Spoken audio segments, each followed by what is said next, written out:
Korean version. 여러분, 믿기 힘든 일이 일어났습니다. 전기도 물도 없이 하루 일 영원으로 살아가던 케냐의 소년 육상 선수들이 태풍으로 인해 대한민국에 비상 착륙한 순간 그들의 인생이 송두리째 바뀌었습니다. 여기가 정말 우리가 살던 지구와 같은 행성인가요?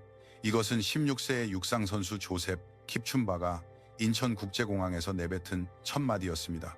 여러분 알고 계셨나요?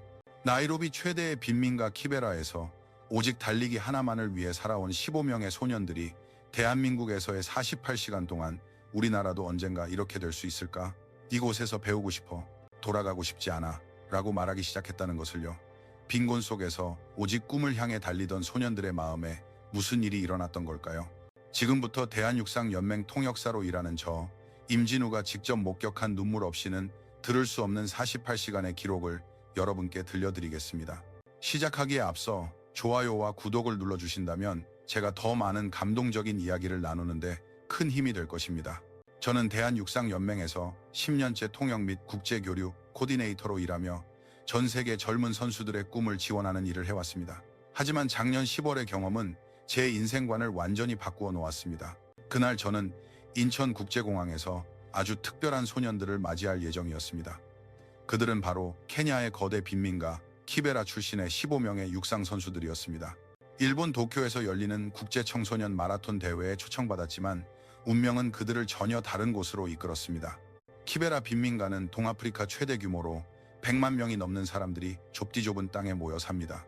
대부분의 가정에는 전기와 수도가 공급되지 않으며 화장실은 100가구가 하나를 공용으로 사용합니다. 학교에 다닐 수 있는 아이들은 3분의 1에 불과합니다. 이런 혹독한 환경에서 자란 소년들에게 유일한 희망은 달리기였습니다. 그들은 진흙탕길을 달리며 자신의 재능을 발견했습니다. 팀의 맏형인 사무엘 무초키는 19세였습니다. 그는 7살 때부터 거리에서 구두를 닦으며 가족의 생계를 책임졌습니다. 어머니는 병으로 일을 할 수 없었고 5명의 동생들을 돌봐야 했습니다. 그가 달리기를 시작한 것은 매일 10km가 넘는 학교와 집을 오가며 자연스럽게 단련된 다리 근육을 지역의 자원봉사 코치가 발견하면서부터였습니다. 16세에 처음으로 운동화를 신고 대회에 참가해 케냐 주니어 선수권 대회에서 3위를 차지했습니다. 팀의 막내인 데이비드 투는 16세였습니다. 그의 가족은 하루 일 500원으로 생활했고 아버지는 실직 상태였으며 어머니가 채소를 팔아 겨우 생계를 유지했습니다. 그럼에도 하루 한 끼를 겨우 먹을 정도였습니다. 데이비드는 오전에 학교를 다니고 오후에는 신문 배달 아르바이트를 하며 매일 새벽 5시에 일어나 2시간씩 달리기 훈련을 했습니다. 그는 시멘트 바닥을 맨발로 계속 달렸고 발바닥은 늘 상처투성이었습니다. 그럼에도 그는 달리기를 멈추지 않았습니다. 달리는 동안만큼은 가난한 현실을 잊을 수 있었기 때문입니다. 이 15명의 소년들은 케냐 육상연맹의 특별 프로젝트를 통해 선발되었습니다. 빈민가 출신이지만 뛰어난 재능을 가진 청소년들에게 국제 무대 경험을 쌓게 해주려는 획기적인 시도였습니다. 일본 대회는 그들에게 생애 첫 해외 경험이 될 예정이었습니다. 여권을 만드는 것도 비행기를 타는 것도 모두 처음이었습니다. 출발 당일 나이로비의 조모 케냐타 국제공항에서 그들을 배웅했던 자원봉사 코치 마이클 키에치 씨는 훗날 제게 이렇게 말했습니다. 소년들의 눈은 희망으로 빛나고 있었지만 동시에 미지의 세계에 대한 불안감도 역력했습니다. 대부분의 소년들은 평생 빈민가를 떠나본 적이 없었고 시내 중심가에 나가본 횟수도 손에 꼽을 정도였기 때문입니다. 비행기는 나이로비를 출발해 중동의 두바이를 경유하여 일본 도쿄로 향할 예정이었습니다. 그러나 동북아시아에 가까워졌을 때 거대한 태풍이 한반도 전체를 뒤덮었습니다. 도쿄의 나리타 국제공항과 하네다 국제공항이 모두 폐쇄되었고 기장은 비상사태를 선포하며 가장 가까운 안전한 공항인 대한민국의 인천국제공항에 비상 착륙을 결정했습니다. 기내 방송으로 상황이 설명되자 소년들은 혼란에 빠졌습니다. 많은 아이들은 대한민국이라는 나라가 어디에 있는지도 몰랐습니다. 사무엘은 훗날 당시를 회상하며 어렵게 얻은 일본 대회의 기회가 이대로 무산될까봐 불안감에 휩싸였다고 말했습니다. 그러나 그 순간 이 예상치 못한 사건이 그들의 인생을 극적으로 바꾸게 될 것이라고는 아무도 상상하지 못했습니다. 인천국제공항에 비상 착륙한 것은 밤 11시였습니다. 저는 긴급 연락을 받고 부랴부랴 공항으로 달려갔습니다. 입국장에서 그들을 기다리고 있을 때 문이 열리고 가장 먼저 걸어 나온 소년들의 표정을 보고 저는 깜짝 놀랐습니다. 두려움이나 혼란이 아닌 순수한 경이로움으로 가득 차 있었습니다. 여기가 공항이라고요? 16세의 데이비드가 제게 건넨 첫 마디였습니다. 그의 눈은 공항 터미널의 거대한 통유리 창과 눈부시게 밝은 조명에 고정되어 있었습니다. 나이로비 공항과는 비교도 안 되는 규모와 청결함에 충격을 받은 것입니다. 바닥이 반짝이는 것을 발견한 조셉은 신발을 벗어 맨발로 걸으려 했습니다. 그는 이렇게 아름다운 바닥을 더럽히고 싶지 않다고 말했습니다. 입국 심사장으로 그들을 안내하는 동안 그들은 생애 처음으로 자동보도 무빙워크를 경험했습니다. 조심스럽게 발을 올려놓은 사무엘은 바닥이 저절로 움직이는 것에 놀라 마법이다 라고 외치지 않을 수 없었습니다. 다른 소년들도 비슷한 반응을 보이며 모두 손을 잡고 조심스럽게 자동보도 위를 나아갔습니다. 입국 심사대에서는 공항 직원의 응대에 깊은 감동을 받았습니다. 출입국 관리소 직원은 그들이 케냐에서 온 어린 선수들이라는 것을 알고는 영어로 차근차근 설명해 주었을 뿐만 아니라 비상 상황으로 인해 혼란스러울 그들의 마음을 헤아려 주었습니다. 보통 복잡한 절차가 필요한 부분도 인도주의적 관점에서 간소화해 주었습니다. 더욱 그들을 놀라게 한 것은 이 깊은 밤 시간에도 청소 직원들이 계속해서 일하고 있다는 사실이었습니다. 수화물 찾는 곳에서는 자동화 시스템에 감탄했습니다. 대형 스크린에 항공편 정보와 수화물 도착 상황이 실시간으로 표시되는 것을 보고 믿을 수 없다는 표정이었습니다. 컴퓨터가 전부 관리하는 건가요? 사무엘이 흥분하며 말했습니다. 전력조차 없는 빈민가에서 살아온 그들에게 이런 자동화 시스템은 마법과도 같았습니다. 공항 철도를 타고 버스로 환승해 호텔로 가는 길, 창밖으로 펼쳐지는 서울의 야경은 모두를 말문이 막히게 했습니다. 고속도로 양옆으로 끝없이 이어진 고층 빌딩들, 질서 정연한 도로, 규칙적으로 흐르는 차량의 물결, 그리고 무엇보다 도로를 밝히는 수많은 가로등에 그들은 넋을 잃었습니다. 데이비드는 별들이 땅 위에 내려온 것 같아요 라고 나지막이 읊조렸습니다. 버스 안에서 가장 인상 깊었던 것은 편의점을 발견했을 때의 반응이었습니다. 대한민국의 편의점 밀도는 매우 높습니다. 자정이 훌쩍 넘은 시간임에도 불구하고 환한 가게 안에서 사람들이 태연하게 물건을 사는 모습을 보고 그들은 믿을 수 없다는 표정을 지었습니다. 밤중에 가게가 열려 있어요? 위험하지 않아요? 조셉이 순진하게 물었습니다. 서울 강남의 호텔에 도착한 것은 새벽 2시였지만 거리는 여전히 활기가 넘쳤고 많은 사람들이 오갔습니다. 가장 놀라운 것은 젊은 여성들이 혼자 걸어다니는 모습이었습니다. 케냐에서는 여성이 밤에 혼자 외출하는 것은 매우 위험한 일이었지만 이곳은 전혀 다른 세상을 보여주었습니다. 프런트에서 체크인할 때 그들은 직원들의 인간적인 따뜻함에 감동했습니다. 갑작스러운 임시 숙박임에도 불구하고 직원은 조금도 싫은 내색 없이 환영의 뜻을 표하며 영어로 안내해 주었고 아침 식사 시간과 주변 시설에 대해 친절하게 알려주었습니다. 직원이 룸키 사용법을 시범 보이자 소년들은 그것을 마법 카드라 부르며 신기해했습니다. 방에 들어서자 더 큰 놀라움이 기다리고 있었습니다. 수도꼭지를 틀자 투명한 물이 쏟아져 나오는 것에 모두가 감격했습니다. 빈민가에서는 깨끗한 물을 구하는 것 자체가 어려운 일이었습니다. 샤워기에서 따뜻한 물이 나오는 것 또한 기적과 같았습니다. 화장실의 청결함과 비데의 기능은 모두를 경악하게 했습니다. 창밖으로 보이는 롯데월드타워 주변의 야경을 바라보며 사무엘은 제게 말했습니다. 진우 선생님, 우리 정말 지구에 있는 거 맞아요? 마치 천국에 잘못 들어온 것 같아요. 그 말을 듣는 순간 저는 앞으로 한국에서의 경험이 이 소년들에게 얼마나 소중한 것이 될지 예감할 수 있었습니다. 다음날 아침 호텔 조식 뷔페에서 새로운 놀라움이 시작되었습니다. 뷔페식 아침 식사를 본 소년들은 눈을 동그랗게 뜨고 멍하니 서 있었습니다. 빵, 밥, 죽, 각종 반찬, 샐러드, 과일, 두유. 그들은 태어나서 이렇게 다양한 음식을 본 적이 없었습니다. 이거 다 먹어도 되는 건가요? 돈은 얼마예요? 데이비드가 조심스럽게 물었습니다. 아침 식사 비용은 숙박비에 포함되어 있다고 설명하자 그는 믿을 수 없다는 표정을 지었습니다. 빈민가에서는 하루 한 끼를 먹는 것도 다행이었고 이렇게 풍성한 선택지는 존재하지 않았습니다.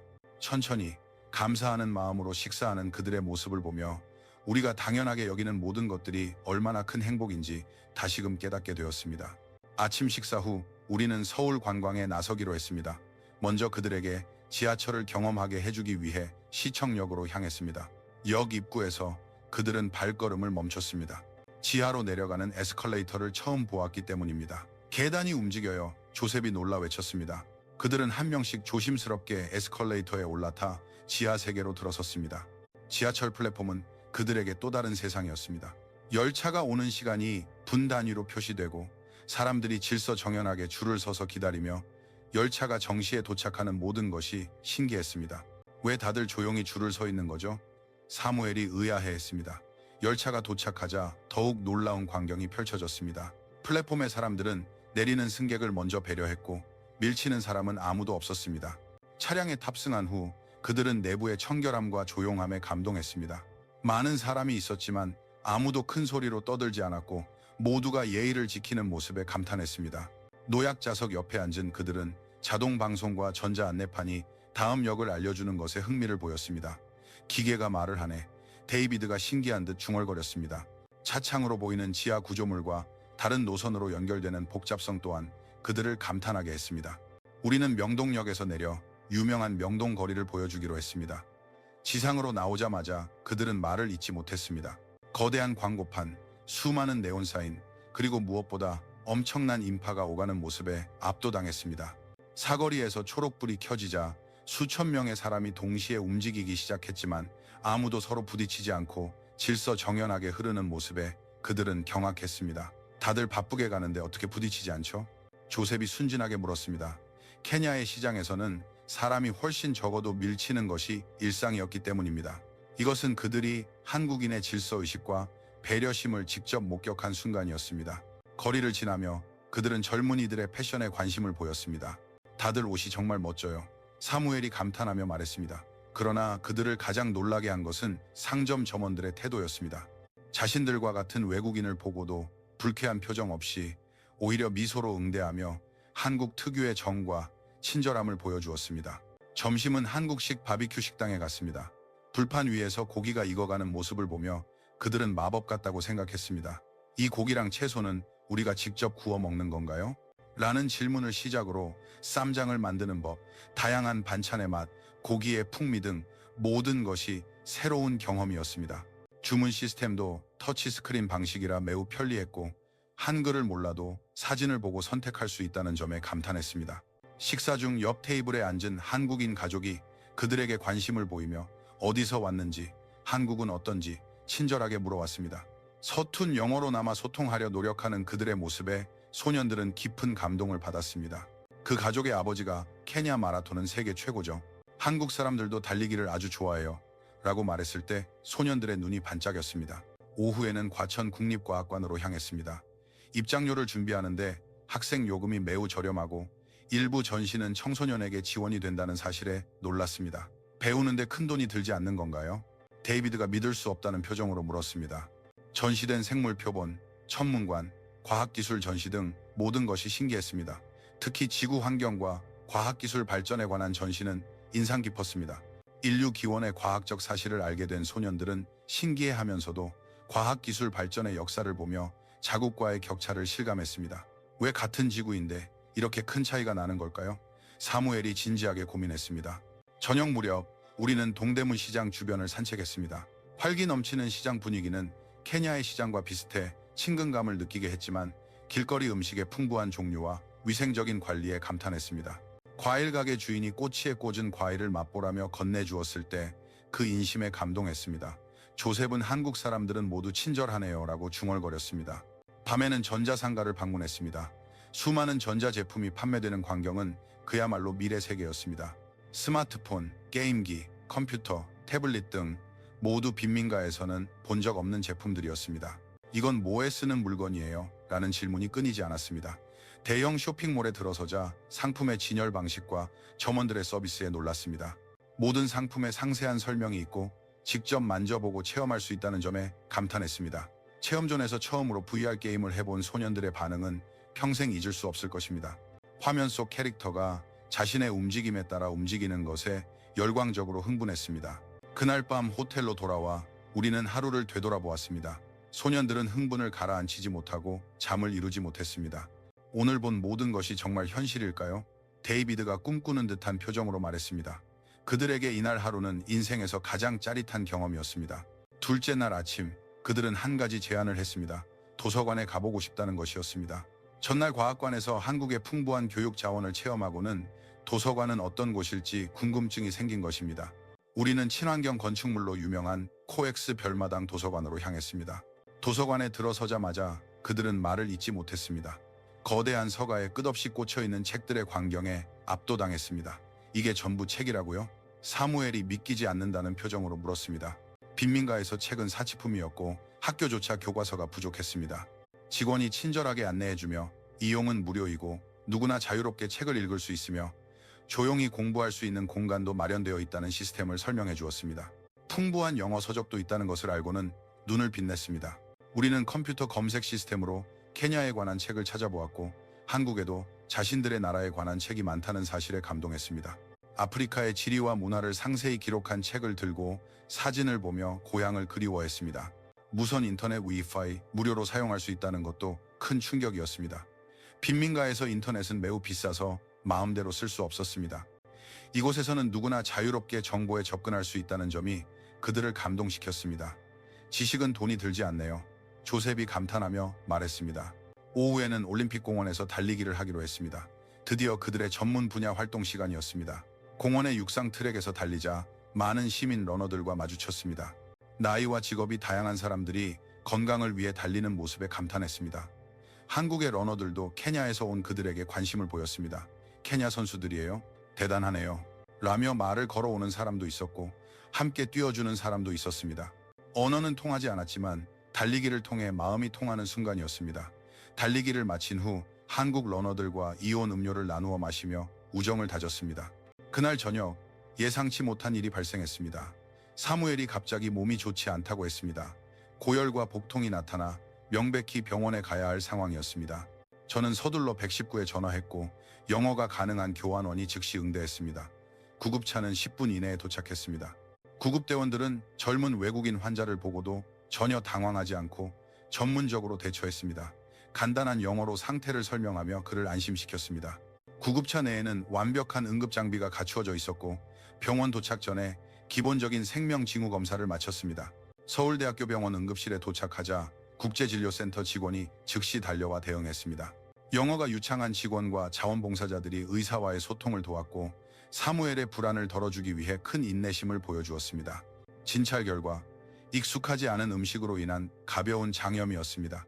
적절한 약을 처방받고 하루만 쉬면 괜찮아질 것이라고 했습니다.